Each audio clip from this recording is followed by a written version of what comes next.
உனது உருவாக்கத்துக்கு பின்னால ரப்பு உன்னை உருவாக்குறதுக்கு வச்ச ஒரு உயிர் தாய். அந்த குழந்தையை பெற்றெடுத்த பின்னால அந்த குழந்தையில எவ்வளவு உரிமை அந்த தாய்க்கு இருக்கு தெரியுமா? 100%. இதுல இருந்து வாங்க 100% உரிமைகளை அந்த தாய் பெற்றெடுத்துக்கிறார். உனது எந்த உறுப்பும் அவளுக்கு அந்நியமானதல்ல. உனது சாப்பாடு அவள் முடிவெடுக்கும். இன்னும் சொல்ல போனா சாப்பாடு அவளோட உடல்ல இருந்து உனக்கு வரணும். அவளோட உடல்ல இருந்து உனக்கு சாப்பாடு. அவள் 100% உரிமை உண்ட உறுப்புகள் எல்லாத்திலையும் அவள் தான் உரிமை. அவள் தான் கழுகுவாள், அவள் தான் தலைவாருவாள். நீ அதாவது 1க்கு 2க்கு போறதாக இருந்தால் எல்லாமே அவளை சார்ந்த. நீ எப்ப 1க்கு போகணும், எப்ப 2க்கு போகணும் என்கின்ற அளவில் அத்தனை குற்றச்சாட்டுகளை தான் எடுத்துக்கொள்றான்.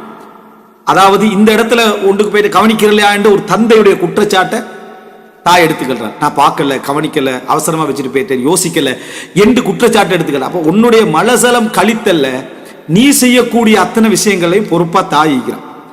முதலாவது அந்த தாயை விட்டு 10% கட்டாகும், உரிமை குறையும். எது தெரியுமா? உணவிப்ப தாய்ப்பால் அல்ல. தாயுடைய உரிமை எப்படி போகுதுன்னு பாருங்க.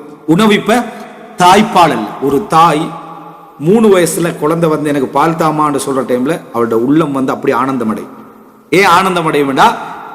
பாருங்களேன், இவள் வந்து இந்த நேரத்தில் பாலை கேட்கிறானேன்னு சொல்லிட்டாலும் வெக்கப்பட்டுட்டாலும் அந்த குழந்தையுடைய அந்த உரிமை அந்த திருப்பி அவளுக்கு ஞாபகம் வரும். என்ன அந்த மாதிரி இருந்தானே அந்த புள்ள அப்படின்னு 2 வருஷத்துக்கு பிறகு பால் குடிக்கிற உரிமை அவளுக்கு 90% குறையும். ஒரு தடவை அவனோட உடலை சுமந்தவளாக அவள் இருந்திருப்பாள். அந்த புள்ளையோட உடலை சுமக்கணும், அந்த புள்ளைய சுமந்துட்டு போகணும், அந்த புள்ளைய நடப்பிக்கணும், நடக்க வைக்கிற வேலை எல்லாம் அந்த தாயிட. கழுவுறது வரைக்கும் தாயிட 90 ஆயிடும். ஒரு குறிப்பிட்ட ஏஜுக்கு பிறகு அந்த புள்ள தானா நடப்பான். சரியா? அந்த புள்ள தானா டாய்லெட் போகும், அந்த புள்ளையாக கழுவிக்கொள்ளும், அந்த புள்ளையாக என்ன எல்லா வேலையும் செய்யும். அந்த தாயுடைய உரிமை 75% ஆயிடும். ஆனா அது படிப்படியா நடந்தாலும் தாய் அதுல மகிழ்ந்து கொண்டுதான் இருப்பான்.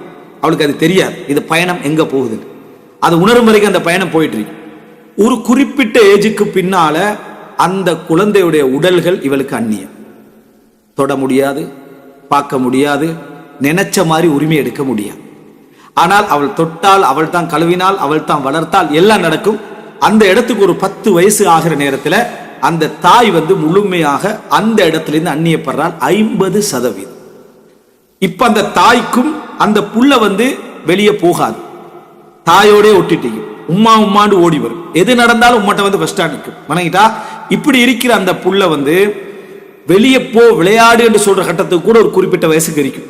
ஒரு குறிப்பிட்ட 50% அந்த புள்ள தாண்டின பின்னால அந்த புள்ளையுடைய சிச்சுவேஷன் எப்படி ஆகும் அப்படி என்று சொன்னா, அந்த தாய்க்கும் அவளுக்கு உள்ள தொடர்பு 50%, இன்னொரு 50 மிஞ்சிருக்கு. அது என்ன தெரியுமா? இவங்க தான் உடுப்பு கழுவி போடுவாங்க, வாஷ் பண்ணுவாங்க.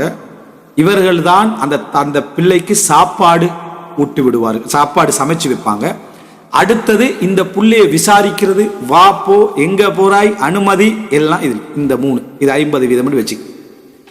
இந்த 50%ல அவன் கொஞ்சம் கொஞ்சமாக முதலாவது முரம்பட்டு போறதா இருக்கும், அனுமதியோட போறது. அது தாய் நினைச்ச டைம்ல தூக்கின புள்ள அவன் நினைச்ச டைம்ல வீட்டுக்கு வர ஆரம்பிப்பான். தாய் நினைத்த நேரத்துல பேசின, நினைத்த நேரத்துல இந்த புள்ளைய பார்க்கலாம் எடுக்கலாம் என்று இருந்த அந்த புள்ள வந்து அவன் நினைக்கிற டைம்ல என்று வர ஆரம்பிக்கும். தாய்க்கு லேசான வழிகள் அங்க ஸ்டார்ட் ஆக ஆரம்பிக்கும்.